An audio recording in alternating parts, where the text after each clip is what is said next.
ತಾಲೂಕು ಕಿಂಡೋಳ ಗ್ರಾಮದ ಬಿಟ್ಟೀರ ಅಪ್ಪಾಜಿ. ಹಾಗಾದರೆ ನಮ್ಮ ಹಿಂದಿನ ಪೂರ್ವ ಪದ್ಧತಿಯಂಗೆ ನನ್ನ ವಿಜ್ಞಾಪನೆಯನ್ನು ಸ್ವೀಕರಿಸಿ.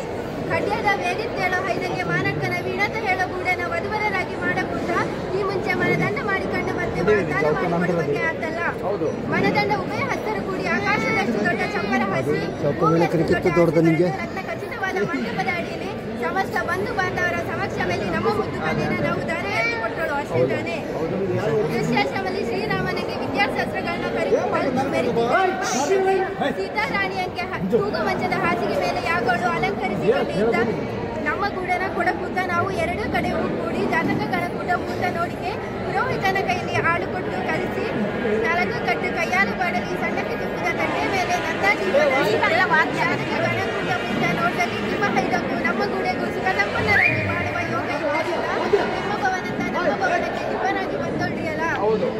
ನಮ್ಮ ಗೂಡೆದ ನೆತ್ತಿ ಎಣ್ಣೆ ಹಾಕ್ಲೆ ಅಂಗೈಗೆರೆ ಮಾದಿದ್ಲೆ ಅಂಗಾಲಿಗೆ ತೂರಿಸಿ ನಿಜವಾದ ಬಾಲ್ಯ ಭಾಷೆಗಳಿಂದ ಆಟ ಪಾಠಗಳಿಂದ ಅಪ್ಪ ಅಮ್ಮನ ಸಂತೋಷಗಳಿಸಿಕೊಂಡಿದ್ದ ನಮ್ಮ ಮುದ್ದು ಗೂಡನ ನೀವು ಯಾವ ರೀತಿ ಸಾಕಿರ? ನಮ್ಮ ಗೂಡೆಗೆ ನಾವು ಊಟ ಮಡಿಕೆ ಗಂಗಳ್ಳ ಕೈತೊಳೆಗೆ ತಂಬಿಗೆನ ಮಲಿಗೆ ಯೋಗ್ಯವಾದ ಮಂಚನ ಉಡುಗೆ ತೊಡುಗೆಗಳನ್ನ ಕೊಟ್ಟಳು. ಇದಲ್ಲದೆ ದ್ರವ್ಯದಂತ ಬಳುವಳಿಗಳನ್ನ ಕೊಟ್ಟಳು. ಹಿಂಗೆ ಕೊಟ್ಟದ್ರಲ್ಲೂ ದ್ರವ್ಯದಂತ ಬಳುವಳಿಗ 1ಕ್ಕೆ 100, 100ಕ್ಕೆ 1000 ಗಟ್ಟಲೆ ಹೆಚ್ಚಿಸಿಕೊಡವು ಯಾರಯ್ಯ? ಈ ಮುದ್ದು ದಂಪತಿಗ ಪರಮಾತ್ಮನ ಕರುಣಾ ಕಟಾಕ್ಷದಿಂದ ಸುಖ ಸಂಪನ್ನರಾಗಿ ಮಾಡಲಿದ್ದ ನಾವೆಲ್ಲ ಆ ಪರಮಾತ್ಮನ ಕುರಿತು ಬೇಡಿಕಣ. 10 ಕುಟುಂಬ 18 ಗೋತ್ರ ಕುಲಸ್ಥರ ಸಭೆ ಸಂವತ್ಸರ ಸಂಘರ ಕೇಳಿ ನವ ದಂಪತಿಗಳನ್ನ ದಿಬ್ಬಣದ ಮುಖ್ಯಸ್ಥರಿಗೆ ವಹಿಸಿಕೊಡುವಂತೆ